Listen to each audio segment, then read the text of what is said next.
મિત્રો આજના લેક્ચરમાં આપણે measurement instrumentation and control in automobile subject અંતર્ગત chapter number 2 mechanical measurement unit 2 જેમાં આપણે મેઝરમેન્ટ ઓફ ટેમ્પરેચર વિશે ચર્ચા કરી રહ્યા છીએ. મેઝરમેન્ટ ઓફ ટેમ્પરેચરમાં આપણે અલગ અલગ પ્રકારના થર્મોમીટર છે, પાયરોમીટર છે, તો તેની મદદથી કઈ રીતે ટેમ્પરેચર મેઝરમેન્ટ કરવામાં આવે છે. આ ઉપરાંત તેના અલગ અલગ કયા પ્રકારના છે, અલગ અલગ પ્રકાર પ્રમાણે તેનું રીડિંગ કઈ રીતે લેવામાં આવે છે, તો તેના વિશે ઇન્સ્ટ્રુમેન્ટનો ઉપયોગ કઈ રીતે કરી શકાય છે તેના વિશે જોઈ ગયા. તો આજના લેક્ચરમાં આપણે આગળ વધીશું અને જોઈશું રેડિયેશન પાયરોમીટર વિશે. The principle that the radiant energy emitted from a body increase with the temperature is used in measuring temperature, particularly in higher range. બોડીની અંદરથી એમિટ થતી જે રેડિયન્ટ એનર્જી છે તે ટેમ્પરેચરની સાથે વધતી જતી હોય છે અને આ પ્રિન્સિપલનો ઉપયોગ ટેમ્પરેચર મેઝરમેન્ટ કરવા માટે ખાસ કરીને હાઈ રેન્જની અંદર ઉપયોગમાં લેવામાં આવે છે. Radiation pyrometer are use in the following situation. નીચે પ્રમાણેની જે પરિસ્થિતિ છે તો તે કન્ડિશન હેઠળ રેડિયેશન પાયરોમીટરનો ઉપયોગ કરવામાં આવે છે. First of all high temperature measurement માટે, where it is not possible to contact the material whose temperature is to be measured. કે જે જગ્યાએ આપણે મટીરિયલનો કોન્ટેક્ટ કરી શકવો શક્ય ના હોય અને ત્યાંનું ટેમ્પરેચર જો મેઝરમેન્ટ કરવું હોય તો તેના માટે આપણે આ પ્રકારના પાયરોમીટરનો ઉપયોગ કરી શકીએ છીએ. where the furnace atmosphere is determinantal to the thermocouple and cause the erratic measurement and short life. જ્યાં ફર્નેસનું ટેમ્પરેચર થર્મોકપલ માટે યોગ્ય ના હોય તો તે જગ્યાએ ટેમ્પરેચર મેઝરમેન્ટ કરવા માટે થાય છે અને જ્યાં અનઇવન મેઝરમેન્ટ થતું હોય, ઇરેટિક મેઝરમેન્ટ અને શોર્ટ લાઈફ હોય તો ત્યાં પણ આ પ્રકારના પાયરોમીટર જે છે તેનો ઉપયોગ કરી શકીએ છીએ. Following two principle are use for the construction of radiation temperature measurement device. નીચે દર્શાવેલા બે જે પ્રિન્સિપલ છે તો તેનો ઉપયોગ તેના પ્રમાણે radiant type temperature measuring device અથવા તો ઇન્સ્ટ્રુમેન્ટ જે છે તેને બનાવવા માટે ધ્યાને લેવામાં આવતો હોય છે.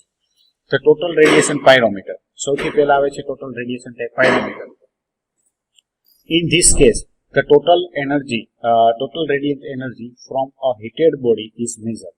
સૌથી પહેલો આ છે ટોટલ બોડી રેડિયેશન પાયરોમીટર કે જેની અંદર આ કિસ્સામાં આ જે સ્ટેજ છે તેની અંદર હોટ બોડીમાંથી જેટલી રેડિયન્ટ એનર્જી બહાર નીકળે છે તેને મેઝરમેન્ટ કરવામાં આવતી હોય.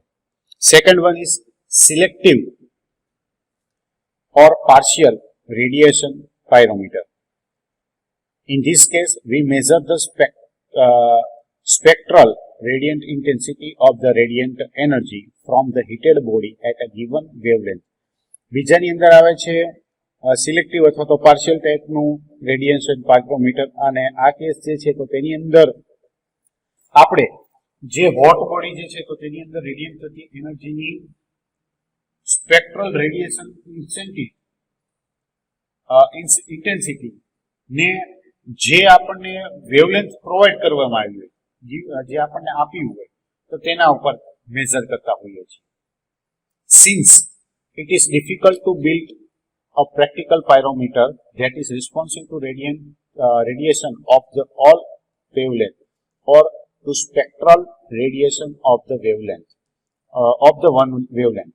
Therefore, practical radiation pyrometer responds to wide band of radiation of approximately 0.1 to 8.0 micron width in the visible and infrared band of the radiation spectrum.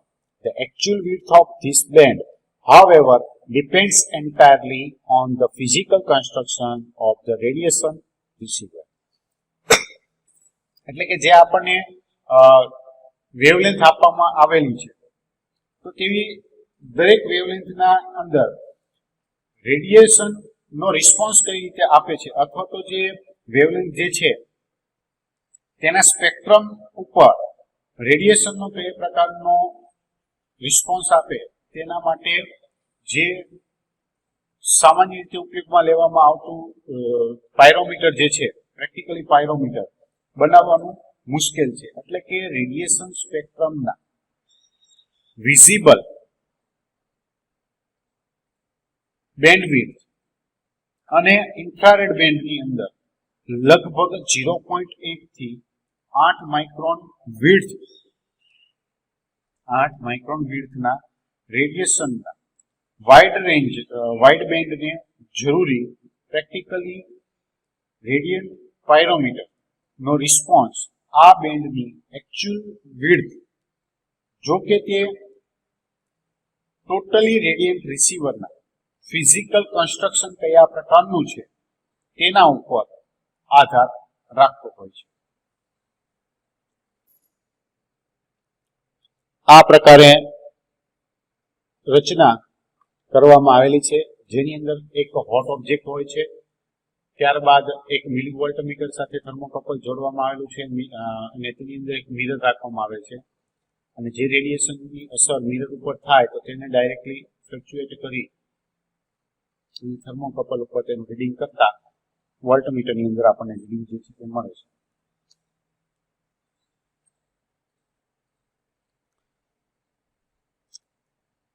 Next આવે છે ટોટલ રેડિયેશન પાયરોમીટર. ત્રીજો કેસ જે છે તેની અંદર આવે છે total radiation pyrometer. A device which measure the total intensity of the radiation emitted from a body is called total radiation. બોડીની અંદર જે એમિટ થતા રેડિયેશન છે તેની ટોટલી ઇન્ટેન્સિટી ને મેઝર કરવા માટે જે ડિવાઇસીસનો ઉપયોગમાં લેવામાં આવે છે અથવા તો જે ડિવાઇસીસનો ઉપયોગ થાય તેને ટોટલ રેડિયેશન પાયરોમીટર તરીકે ઓળખવામાં આવે છે. હવે આપણે જોઈશું પાયરોમીટર વિશે. The element of the total radiation pyrometer are illustrated in figure. Total radiation pyrometer ની રચના કઈ રીતે છે અથવા કઈ રીતે તે હોય તેના એલિમેન્ટ કયા કયા છે તે આપણે ફિગરની અંદર ઉપર દર્શાવવામાં આવેલું છે. It collects the radiation from the object hot body whose temperature is required. આ પ્રકારના જે પાયરોમીટર જે છે તો તેની અંદર કોઈ પણ એક ઓબ્જેક્ટ કે જે હોટ બોડી છે તો તેની અંદરથી રેડિયેશન જે આવતું હોય તેને એક જગ્યાએ કલેક્ટ કરવામાં આવે છે કે જેનું ટેમ્પરેચર જે છે તે આપણે માટે જરૂરી બને છે.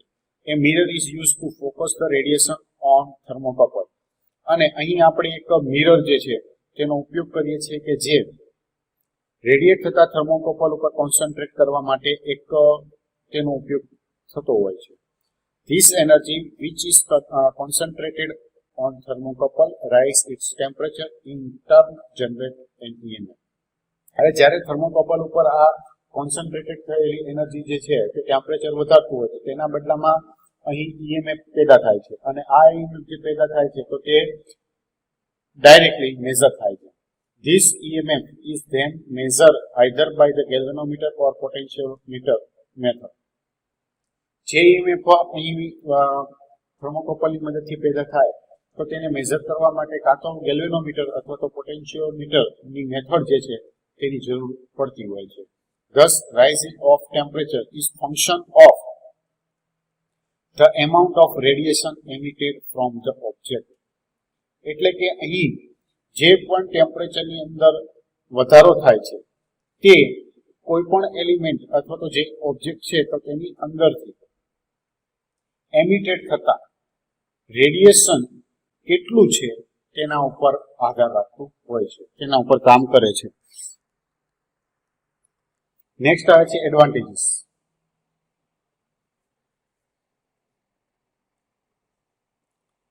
Can be used to measure the temperature of object which may be either stationary or moving and so adaptable to continuous industrial processing. કોઈ પણ ઓબ્જેક્ટનું ટેમ્પરેચર માપવા માટે કરવામાં આવે છે કે જે સ્ટેબલ અથવા તો મૂવેબલ હોય, બરોબર, તો તેના માટે થઈ શકે છે અને તે કન્ટિન્યુઅસલી ઇન્ડસ્ટ્રીયલ એપ્લિકેશન જે ઇન્ડસ્ટ્રીયલ પ્રોસેસ જે છે તો તેના માટે અનુકૂળ પણ છે. હાઈ સ્પીડ ઓફ રિસ્પોન્સ, તેના દ્વારા જે રિસ્પોન્સ મળે છે તેની સ્પીડ પણ સારી છે, ઉચ્ચ છે. Accuracy plus or -2% of scale, જે સ્કેલ છે તેની એક્યુરેસી પ્લસ ઓર -2% જેટલી છે. primarily used to measure the temperature in the range of 700 to 2000 degrees centigrade, where the resistance thermometer and thermocouple cannot be used. મુખ્યત્વે 900 થી 2000 degree સેન્ટીગ્રેડની રેન્જની અંદર જો temperature measurement કરવાનું હોય તો ત્યાં તેનો ઉપયોગ કરી શકાય છે કે જે જગ્યાએ આપણે રેઝિસ્ટન્સ ટાઇપ થર્મોમીટર અથવા તો થર્મોકપલ જે છે તેનો ઉપયોગ ના કરી શકતા હોઈએ. Direct contact is not necessary with the object whose temperature is to be measured. આપણે જે કોઈ પણ ઓબ્જેક્ટનું ટેમ્પરેચર મેજર કરવું હોય તો તેની સાથે કોઈ પણ પ્રકારનો ડાયરેક્ટ કોન્ટેક્ટ પણ કરવો જરૂરી બનતો નથી. Suitable for the measuring temperature where the atmospheric or other environmental condition prevent satisfactory operation of the other temperature sensing devices. Atmosphere અથવા તો બીજી કોઈ પણ એન્વાયરમેન્ટલ પરિસ્થિતિ હોય તો તેના સાપેક્ષે બીજા ટેમ્પરેચરની અંદર સેન્સિટિવિટી દર્શાવતા ડિવાઇસીસ નું સેટિસ્ફાઈ કંટ્રોલિંગ તે અટકાવી દે છે અને તેવા જગ્યાએ ટેમ્પરેચર મેજર કરવું હોય તો ત્યાં રેડિયેશન ટાઇપ પાયરોમીટર યોગ્ય જણાય છે. Relatively independent of the distance between the measuring element and heated body. જે measuring element અને hot body જે છે heated body તો તેના વચ્ચેનું ડિસ્ટન્સ જે છે તે ઇન્ડિપેન્ડન્ટલી હોય છે, કમ્પેરેટિવલી રિલેટિવલી ઇન્ડિપેન્ડન્ટ પણ હોય છે. Disadvantages. In the situation where the temperature may be high due to the operating condition, cooling is required to protect the instrument from overheating.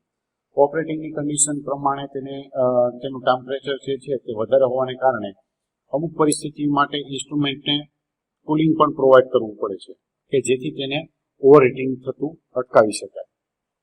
The presence of dust and dirt on the mirror or lens causes the instrument to reading too low.